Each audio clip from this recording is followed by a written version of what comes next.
নমস্কার, lucky kitchen ফুডে আপনাদের জানাই স্বাগত। আজকে আপনাদের মাঝে হাজির হয়েছি সরিষা পাবদা করে দেখাবো। তো আমি এখানে পাবদা মাছ নিয়েছি। পাবদা মাছগুলো ভাজার জন্য যে উপকরণগুলো লাগবে সেগুলো দেখিয়ে দিচ্ছি, আর রান্নার জন্য যে উপকরণগুলো নিয়েছি সেগুলো আপনাদের আমি রান্নার সময় দেখিয়ে দিব। তো আমি এখানে স্বাদ মতো লবণ নিয়ে নিচ্ছি, ভাজার জন্য নিয়ে নিচ্ছি স্বাদ মতো হলুদের গুঁড়া,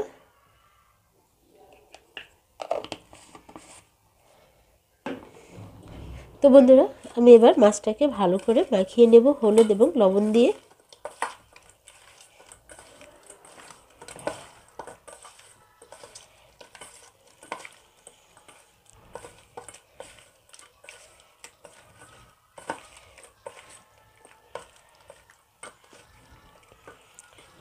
তো বন্ধুরা মাছগুলো মাখানো হয়ে গেছে, এবার আমি এগুলো ভাজতে যাব চুলার পরে। তো চলেন বন্ধুরা চুলার পরে যাই।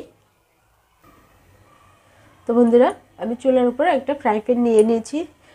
পাবদা মাছ ভাজতে যেহেতু একটা ভালো চওড়া একটা ফ্রাই প্যান নিলেই ভালো হয়, কারণ কড়াইতে দেখা যায় মাছগুলো একটু হয়ে যায়, ভেঙে চড়ে যেতে পারে। তো সেক্ষেত্রে আমি এখানে একটা ফ্রাই প্যান নিয়েছি। সরিষা পাবদা করব যেহেতু, তো সেক্ষেত্রে অবশ্যই সরিষার তেলই ভালো হবে। সরিষার তেল দিলেই সবসময়ের জন্য সেন্টটাও ভালো হয়। আমি এখানে সরিষার তেল নিয়ে নিলাম।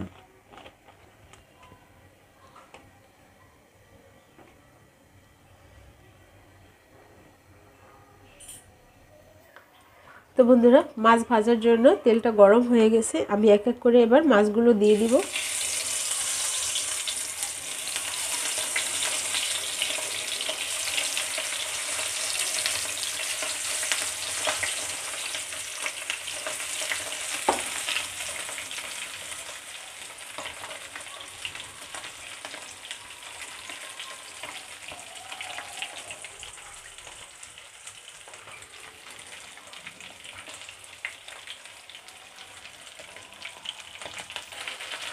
তো বন্ধুরা এবার আমি মাছগুলো ফিরিয়ে দিব।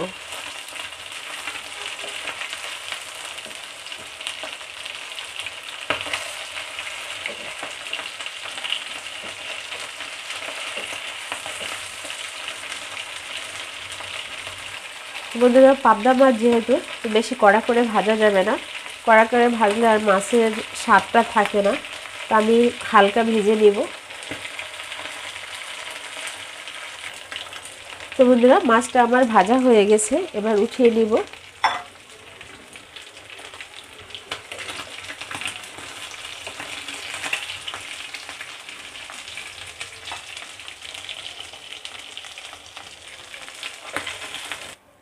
তো বন্ধুরা মাছগুলো সব যে উঠিয়ে নিলাম, এক এক করে সব মাছগুলো এভাবে করে ভেজে নেব।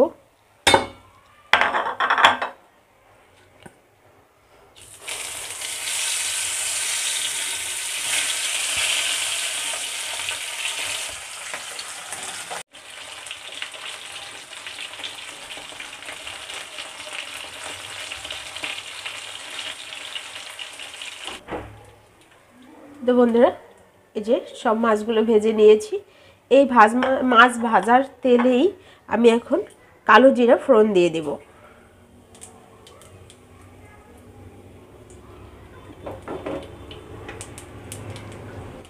এর মধ্যে নিয়ে নিচ্ছি পেঁয়াজ বাটা 1 চামচ,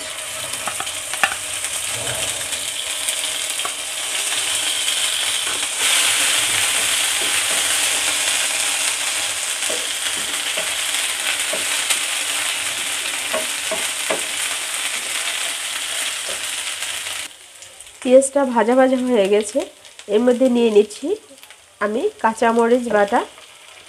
তো মরিচটা হচ্ছে যে যেভাবে খান সেভাবেই নিতে পারবেন। যারা অল্প খান তারা অল্প নেবেন, যারা একটু বেশি খান তারা বেশি পরিমাণে নেবেন।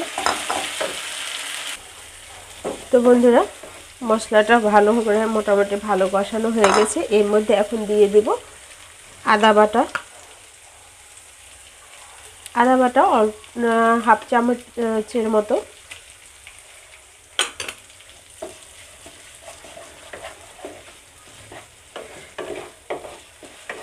মশলাটা ভালো করে নেড়ে রাখতে হবে, তা না হলে পুড়ে গেলে আবার ভালো লাগবে না, লেগে গেলে। সেই ক্ষেত্রে অবশ্যই ভালো করে এভাবে নাড়াচাড়া দিয়ে রাখতে হবে। মশলাটা কষানো হয়ে গেছে, এর মধ্যে নিয়ে নিচ্ছি সামান্য জল।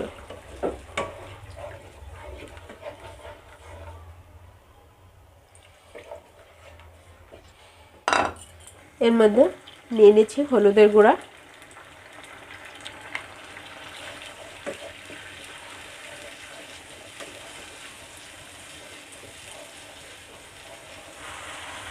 নিয়ে নিচ্ছি স্বাদ মতো লবণ।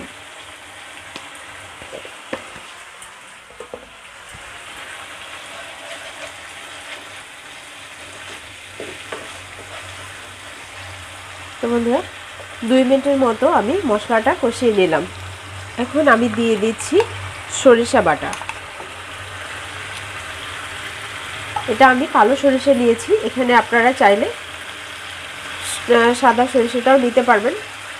তো আমার কাছে কালো সরিষাটাই ছিল, আমি কালো সরিষাটাই নিয়ে নিয়েছি।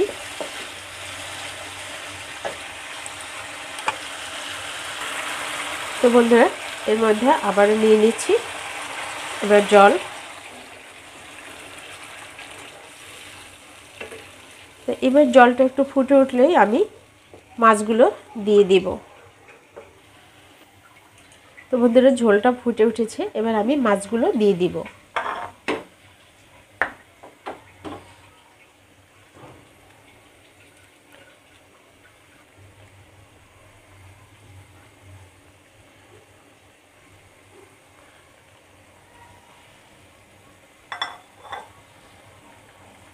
আমি এর মধ্যে দিয়ে দিচ্ছি 4টে কাঁচা মরিচ।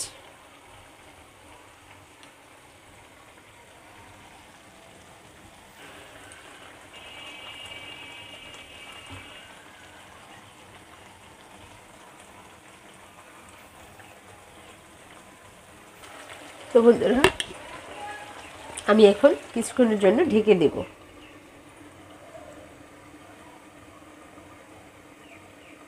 ঢেকে দেব যাতে মশলাগুলো ভালো করে মাছের মধ্যে যায়। একটু ঢেকে দিলে যে মশলাটা এটা খুব সুন্দর করে মাছের মধ্যে যাবে। তো এভাবে করেই আমি ঢেকে রাখবো 5 মিনিটের মতো। তো বন্ধুরা আমি এবার ঢাকনাটা 5 মিনিট পরে উঠিয়ে দিচ্ছি।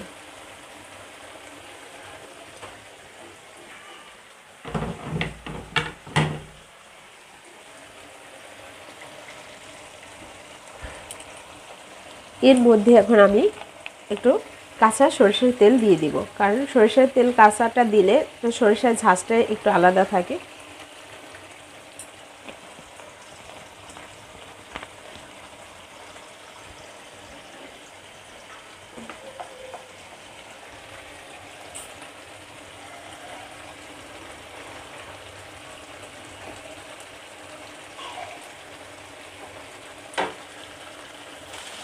তো বন্ধুরা আমি আবার 5 মিনিটের মতো ঢেকে রাখবো। চুলার আঁচটা একটু লো আছে রেখে এভাবে করে ঢেকে দিব যাতে নিচে লেগে না যায়। তো বন্ধুরা 5 মিনিট পরে আবার ফিরে আসলাম। এভাবে করে আপনারা রান্না করে খেয়ে কমেন্টস করে জানাবেন যে কেমন হয়েছে, এবং আপনাদের যদি ভালো লেগে থাকে অবশ্যই লাইক, কমেন্টস এবং শেয়ার করবেন। আর আমার চ্যানেলটাতে যারা সাবস্ক্রাইব করেছেন তাদের ধন্যবাদ, এবং যারা সাবস্ক্রাইব করেননি তারা সাবস্ক্রাইব করে বন্ধু হয়ে যান এবং পাশে থাকা বেল আইকনটা অন করে রাখেন, যাতে করে আপনাদের মাঝে আমি নতুন নতুন ভিডিও দিতে পারি এবং আমার ভিডিওগুলো আপনাদের কাছে সবার আগে পৌঁছে যায়। চুলা অফ করে দিলাম।